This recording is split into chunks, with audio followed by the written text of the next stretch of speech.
All right, come on in, come on in, come on in, come on in, come on in. Let's talk about it. We got a special guest. We had Junior Day just a couple of days ago, last weekend, and we had a lot of guys out there, man.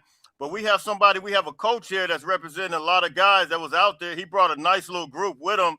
Um, Former NFL player. His name is Julius Williams. Julius, how you doing? I'm great, brother. How are you, man? Thanks for having me.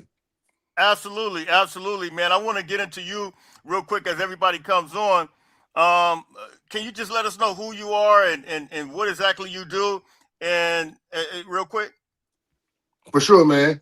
Well, my name is Julius Williams. I come from Decatur, Georgia. So I went to UConn out of high school, and I was there from '04 to '08. And then from there, I went and played pro 7 years. Started with the Jacksonville Jaguars. I also played in Canada with the Edmonton Eskimos and the BC Lions. And upon retirement, man, I just wanted to come back and help the youth. I came from a pretty urban area in Decatur, Georgia, where there wasn't much opportunity, as there were in the more prevalent areas where they had money and resources and things like that. So I wanted to connect with a lot of the urban kids, as well as the kids that were not so urban, who just, didn't have the opportunities to be recruited, didn't quite know, for parents who didn't quite know where to take them and how to do it. It's not, and help them understand it's not about, what you don't know. It's about getting with somebody who does know, so Absolutely.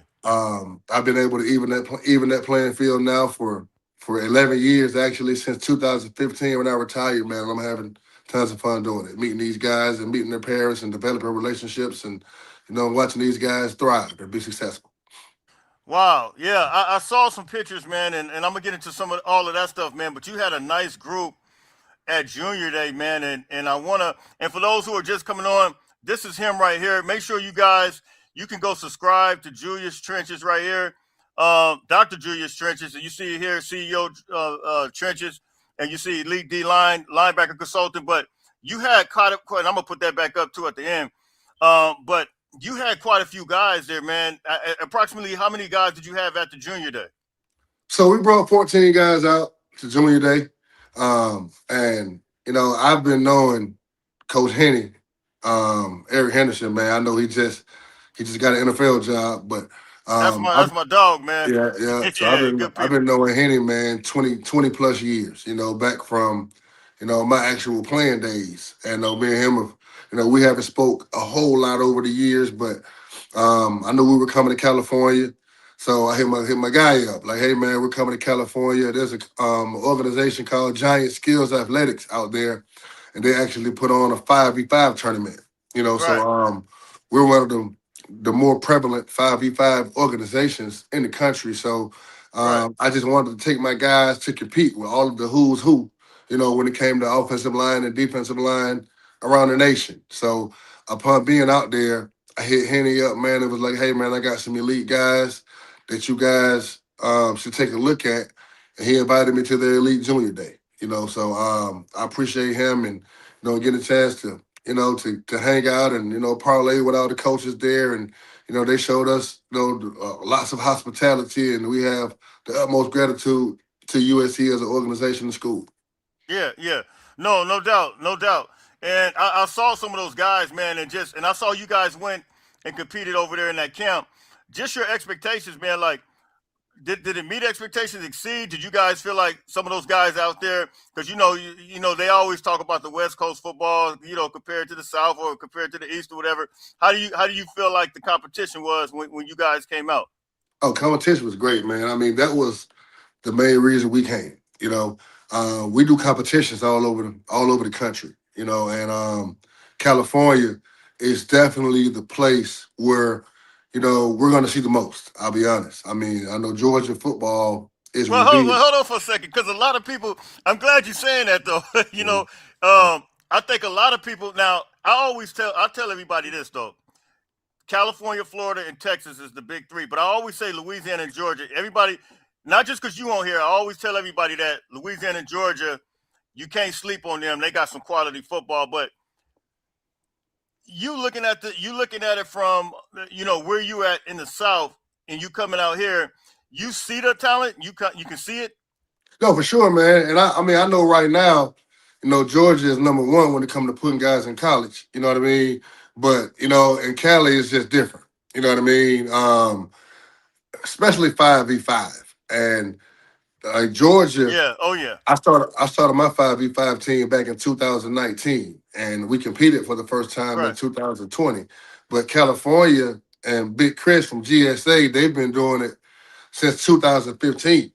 So we kind of caught on late. So especially when it comes to the big, I mean, everybody does 7-on-7, padded camps, camps as a whole. But to get Right. that the great competition in 5v5, I mean, you got to go to the Mecca. I mean, that's where it started. So Yeah. we knew going out there that we would see the competition, that we would go against the kids that we needed, because it's all about getting good work. And, when you go against the better competition of coaches are paying attention. So a lot of my guys who don't have as much attention or are not known as much, they go Absolutely. out there and they compete against guys that have a lot of attention, and they get more attention, or guys who had no attention, now they begin to get some attention. So, the trip as a whole, man, it was, definitely worth it, and can't wait to come back again. We go out there at least once a year to compete at the GSA tournament. No, that's good. That's good. As far as yeah, you guys look like you guys were doing your thing, but as far as the junior day when you guys was there, I saw where they had the GM speaking, they had different things set up. How did you guys and how did your guys view it? Some of the big time guys, and I'm sure you guys got 4-star, 5-star, 3-star guys, all those. Mhm. How did they view it? And were you guys impressed? I mean, they loved it, man. I mean, they cooked tomahawk steaks, I saw that. with the coaches, So I Yeah, mean, yeah, honestly, yeah. like, no disrespect to any other school, but we've had lots of great visits. I mean, we've been to, the Ohio States, the Right, right. Alabamas, the Georgias, the Floridas, but that was our most intricate visit That's ever, what I was. You I you believe. get to my next question You know now. what I mean? It's because it's like, I mean, normally you go to a school, they lay the red carpet out, they bring you in, that you put on uniforms and do the photo shoots, and you tour the stadium and the locker room and the meeting rooms and some of the Right. stuff. Sometimes we get a chance to be in the meeting rooms with the coaches, with the players. But for this one, it was all about off the field. The coaches took time to come out, get to know the kids, have conversations with their parents, and it wasn't all about football. And that was what really stood out to me. Absolutely. You got your head coach out there who, is one of the greatest men in college football, out there spending time and breaking bread and talking to parents and kids Talking about that. Lincoln Riley. Exactly. Yep. Yep. So it was great, man. Everybody was great. All the coaches were very talkative, very down to earth. I didn't. It just felt like great energy. All of my kids left saying, "Hey, coach, that was the best visit we've took." Wow. Wow. I hear a lot of people talk about it, and and I even hear people talk about Lincoln Riley's relatability. How would you describe him? Was that your first time meeting Lincoln Riley? So that was my first time meeting them. And Okay. man, I mean, most head coaches you meet, I mean, they're cool. Most of them. But he was on a different level, man. I mean, he was like, we stood and had a conversation for 30 minutes.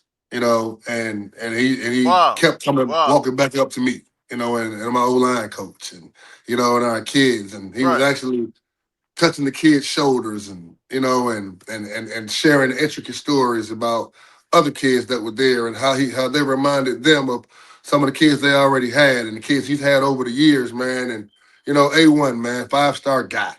I know he's Wow. a great coach, and he's been has accolades, and he's won lots of games, and he wouldn't be at USC, but one of the best people that I've met, especially my first time meeting him. He made us feel like we know him for years. Wow. Wow. And you probably did you meet him at Oklahoma or was it here before? So that was my first time meeting him in person, Oh, you actually. said that. Okay. Yeah, yeah, Okay. yeah. We're in the I thought I South, heard. so we don't know. Normally, we don't get a chance to go to the schools on the West Coast as much, but being out there, man, I definitely wanted to get our kids, seen by them. So shout out to them, man, for opening their doors. Especially we weren't scheduled to be there ahead of time. So I definitely want to give a big shout out to Coach Henny, man, for getting us in there last minute, and giving our kids that kind of experience. Absolutely. Now, I want to get into some of your kids too, and but what I do want to ask you is, what was the conversation with some of the kids after they left? Did it leave an impression on them? And maybe say, okay, maybe I can go to the West Coast. No, for sure, man. We got a kid, Nehemiah Umbadi. He's a four-star D tackle from Shakopee, Minnesota, and USC is his dream school. And Really? he was very inspired. I I'm gonna mean, go back and watch. I'm gonna go back and watch this so I can reach out to him. yeah, for sure, man. I mean, he's a hell of a talent too, man. He's about 6'4", about 280, can run like the wind. Wow. He's very inspired. Another kid, Bryson Hurt, offensive guard from here in Gainesville, Georgia, was very inspired. And those guys, are some of our top guys that are like, coach, after visiting and seeing this campus and meeting these coaches, I would love to come here.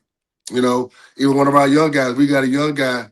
He's a very, very bright talent. He's a ninth grader, a guy named Percy Wilson Jr. And Percy, he's a ninth grader. He's 29, class of 29, and he has about 20 offers already.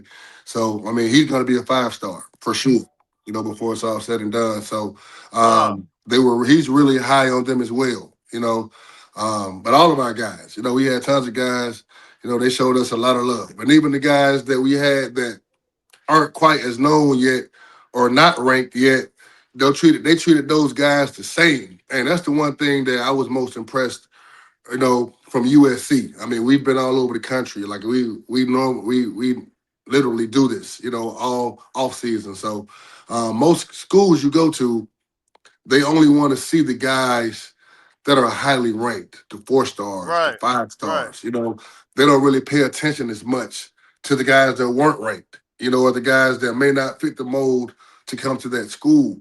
And I feel like the coaches at USC treated all of our guys the same. And that's the type of stuff that I remember, as the head of an organization, when it comes down to our guys, making their decisions in the end of where they're going to commit to and ultimately, spend the next 3 or 4 years or however long it takes now with the transfer portal, kids going everywhere. But, We'll get into that you too. I know, want to know your yeah. thoughts on that from now, from when you played and how it Yeah. is now. Like, what are your thoughts on that? But I'll get into that. But you go ahead. Nah, for sure, though, man. But it's just like the personability, Yeah. that we got there, man. And just from all the coaches, like, just all the coaches, all the personnel, like they made everybody feel like they were the big dogs, So, and I really, really appreciate that. We work hard as coaches, as leaders, to get our kids aligned to go to get opportunities like that. So, it felt great to, be out there and have my kids leave feeling like that. No, absolutely. So I want to get into some of your kids. You mentioned a couple of them. Are any of them committed yet, or are they still in the process? No, so we don't have any kids that are committed yet. I Okay. think we're in 5v5 season right now, and 5v5 is very important to us and what we do. Right. Lots of our kids every year we have kids that come into 5v5 that are unknown, Right. and Right. it gets to be about May, June. These kids that once had one offer or zero offers, they now have 40 offers. Wow. 50 offers just from going around the entire 5v5 season and going into camp season in June and going to visit these schools. Our organization is all about exposure. Getting guys Absolutely. exposed and getting them in front of coaches because you never know, man. You got a coach that is over here in California, he won't get a chance to see many Georgia kids unless they're just the top, kid that comes across his desk. So them getting a chance to see you in person and you shake their hands and they feel your energy, it's important. So we don't have any kids committed right now, but I imagine that as it gets closer to the summer, we will have some kids that, do begin to commit. No, absolutely. And so you had about 14 guys. Can we talk about those guys, the guys that were with you, and where they from? For sure. For sure, man. I mean, so we got Bryson Hurt, I mentioned already. Right. He's from Gainesville, Georgia. He plays offensive guard at Gainesville. And then we brought a guy, Caden McKenzie. He plays offensive guard at a school called Brookwood in Brookwood, Georgia. Um, we have Nehemiah Obadi. He's from Shakopee, Minnesota. The kid I was telling you about that's at USC is his dream school. We got PJ How Wilson. does that work? I don't mean to interrupt. How does that work when a guy like Minnesota, do they Yeah, see your so business and reach out to you, or you find them? right. So I actually have a healthcare business in Minnesota. So I travel back and forth to Okay. Minnesota. Yeah. And I had met him one time when I was in Minnesota. We had an Right. event out there. It's like a recruiting event, like a recruiting seminar. And he came to the event and we hit it off and began to talk. And his mom was really, really cool. So she wanted to send him on the road with us for more exposure. And when he got here with us, he had no offers at all. I mean, I'm like, Wow. how does a kid 6'4", 200, 70, 65 pounds at the time that can move like you have no offers? Right. And he came on the road with us and began to do 5v5 competitions. And I mean, there's not many kids in Minnesota that are getting recruited by D1 Right. schools, let's be Right. honest. So he was able to come on the road with us. And now he's blowing up. And another kid came with us, Clarence Johnson Jr. I mean, he just got an offer from Miami, he just got an offer from Mizzou, you know, and those guys are coming on the road and getting and putting their names out there. And I got lots of people that are calling me about those kids. The kid PJ Wilson Jr., who I just talked about, who's a freshman. We got, another kid, Unitas Baltimore. He plays defensive tackle and plays offensive line as well from Brookwood High School. Another guy from Brookwood High School, Xavier Pfister, was out there with us. We had two more guys from Minnesota. A guy named Liam Nessler was there, offensive tackle, really good player. Bo Backel from Minnesota as well was Wow. there. Yeah, did his thing. Guy named Tyler Duckworth from Alatoona, Georgia, was out there with us.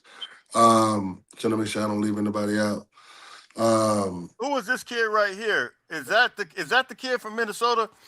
I was watching another clip where I thought okay. that's you with Coach Henny and the kid to the left, number 96. I can't see the picture for some reason. Oh, you can't see it? No, no No, problem. no. No problem. No problem. That's the picture with you and Coach Henny, and If I'm not mistaken, I think that kid, that number 96, is Nehemiah Obadi. okay, okay, Well, okay, if I'm not mistaken, but okay. yeah, but I know Coach Henny was really high on him, so I know they got to bring in a new coach, and I haven't checked back and see if they brought anybody yet, but Not yet. Should be you know, this week, but maybe. but yeah, but hopefully when that new coach does come in, it can rekindle that relationship. I know, you know, we talked to several coaches, while we were there. But definitely, I even Lincoln Riley took a look at Nehemiah. He was like, "Oh man, that kid's a stud." Yeah, So yeah. we were able to exchange information. So we're going to stay in contact with Coach Riley and the rest of the coaches, man, and definitely try to get some trench mob guys out to Southern California. Absolutely, absolutely. So, as far do you guys have facilities too, or is it just more so the recruiting process? Like you guys just go from one area to another? So we train here at a place called the Speed School in Kennesaw, Georgia. Okay. And I also use several high schools that we're partnered with. South Gwinnett High School out here. Right. Nasai Williams is a guy that I forgot that I didn't mention. 6'7", 280, kid from Westlake. And then we got another Wow. kid, Aiden Archer, another kid, 6'5", about 270 from Heritage High School. I think those are the last two kids.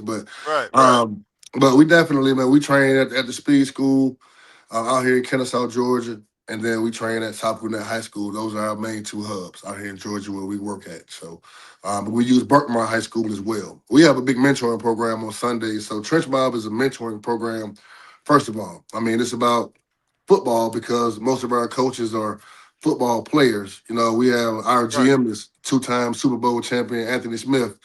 Right. He Right. won a Super Bowl with the Green Bay Packers and won a Super Bowl with the Pittsburgh Steelers. We got a guy, Jordan Harris, our O-line coach, played at Mississippi State and about Yeah. Dawson State. But but it's to mentor these kids and groom them for their next opportunity. So it starts with speech, and how to Oh man. enunciate your words. And Right. and Right. when you meet these coaches, making eye contact, how to shake firm hands, how to be, great at home as well as at school. And we teach these kids the way you do something is how you do everything. So Absolutely. just just grooming them as a whole, because football is only going to last so long, and the guys that get those opportunities, especially in this NIL stage where these guys are getting paid to play football, they have to check all of those boxes. So, Man. and that's the main thing we preach to our kids, every Sunday, and we also work out during the week 3 times a week. So, it's a blessing to be able to help these young men, and I wouldn't want to do anything else for a long time, hopefully. Hey, no, amen. Let the church say amen. And you know what? I'm agreeing with you on that. I'm one of those guys too that's really big on just really, proper etiquette, just showing these guys how to really move and function in this real society, man, especially when you're talking about approaching these, because I always tell everybody your first impression is ultimately going to be, essentially your last impression for the most Right, part, because right. you gotta present yourself. So oh no, I think that's very important. And so when you talk about the NIL era, man, like as far as especially when you played, there was no NIL, and so you see it now, man. Like, what are some of the changes that you think you see as far as, I guess, for the good and for the bad? Well, I'll start with the good. Um, I think it just forces the kid and the parent to mature early, Right, because you have these parents out who think their kid is the best thing since sliced bread, and right, and now that NIL is in the play, it forces the kid to check every box at every level. So, like, if you're not putting the work in, if you're not making the grades, if you're not doing the small things like running to the ball every play, right, like, it forces you. Most colleges are only looking at guys that grade high. Before, you can get away with having potential, you know, right, but potential is not good enough, because normally when you get to college and you don't have that work ethic, you're not going to play anyway. And those were the guys that ended up transferring back in the day. The guys who were just not ready when they got to school. So right. now you're forced to spend 2 or 3 years trying to get ready, and then you just realize at the end, okay, it's just not going to work out. I didn't really work as hard as I should have in high school. So now it's time for me to transfer down and go D2 or D1 AA or D3 or wherever you end up. So now, it's forcing the kids to, if you're going to go to USC, if you're going to go to Georgia, you got to make sure you're working as early as 8th grade, seventh No, grade, serious. and you're taking it Yeah, serious. So I yeah, do like that. The thing I don't like is just the loyalty part. You know, man. um, I feel like it takes years. Like I was telling somebody the other day, I went to UConn. It took me about 3 years is to even learn the campus, and learn where everything is at, Facts. and even Facts. know, Right, begin to learn all my coaches' names and staff and administrators and people like that. I just don't like how now most of these kids are just chasing a dollar amount or right, opportunity, when it's right. not like before. When we transferred back in the day, you would have to transfer down, or you would have to sit a year out, you know. Absolutely. So Yep. it made you think about that a little bit more. And now, at the first sign of adversity, these kids are they're hightailing it out of there, man. They're getting up out of there before they even their car could even be shipped there. You know what I mean? Man. So, like, I've heard kids, transfer in training camp, you know, Yeah. so Yeah. it's just Yeah. crazy, the landscape Yeah. of where it's become. And I think it hurts development, because just like I tell Absolutely. people all the time, it's like you want to lock in with a coach. It takes you 2 3 years to really learn a coach, and Absolutely. and his methods, and value them. So now you got some kids transferring every year. They got the new 5 for 5 rule. Some of these kids are going to be at 5 schools in 5 years. So, It's you ridiculous. know, so now you're going to learn Spanish, then you're going to learn Chinese, then you're going to learn English, then you're going to learn 2 other languages. And now that hurts your development in the end, because you were just chasing a dollar amount for playing time. No, that's real. That's real talk. I've said it here, and you just kind of really, really saying exactly what I've been saying for the. I feel like you're gonna kind of get a weaker product too, because Yeah. a weaker guy that's going into the NFL, because at the end of the day, you stay under, just for example, a guy like the coach, Eric Henderson, you stay under a guy like him for 2 or 3 years, Right. You develop the relationship, like you said, the technique. But then you go over here, another guy may treat another technique totally different, Yeah. and you're gonna get a whole different. You like he's essentially learning, but he's looking at. I always say it like this: they chasing the short game instead of the long game, which ultimately the long game should be developed and become a better NFL, hopefully, prospect opposed to the short game. And you getting that. I mean, I've burned through some couple $100,000. People they think this money is sometimes it's like the real it's not real until you hit that 20 mil or something like that, Yeah, for sure, man. And I think another thing that's bad about it is it just changes the focus. Like I knew when I got to college, I could not afford a Charger or a Challenger or a Track Hawk. You know what I mean? So I Right, was in my right. regular little Pontiac Grand Prix that I bought, my sophomore year and around. And that just changes your mentality when you're in college and you're riding around in $100,000 vehicle that's a V12. You know what I mean? Or you're riding around, you got a chain on that's $150,000. You know what I mean? So it's just the mentality has changed, and you do get a weaker NFL product because it's not all about football. I mean, before, we would fight and die to go to the NFL and do Man, whatever it took, man. and now some of these kids are not even thinking about the NFL because they got what the NFL provides as an 18-year-old young man. So some even 17-year-old young man. So it's just like, how does it give you something to look forward to besides being at the highest level? And just like I know, not everybody plays football to make it to the highest level. Some people just play because they see it as a way out to make some money. So, Absolutely. you got a kid that comes from an urban neighborhood who's never had anything. He's not going to be mature at 17 years old, at 18 years old, enough to handle that. So that's when you get into lots of trouble, or you get taken advantage of, or you get with the wrong crowd. You end up seeing these kids on the news for doing stupid stuff. Yeah, no, that's real talk. Yeah, man. Hey, look, I really enjoy this, man. We don't even have to make this the last time because I think what you offer, what your program offers, and I want everybody just to kind of see that once again. Where else can everybody find you at Sure. your business? Yeah, for sure, man. I mean, we're on all social media platforms. My personal social media is Julius Trenches. We're on the biggest thing we communicate with people is on IG. So it's Trench Mob USA.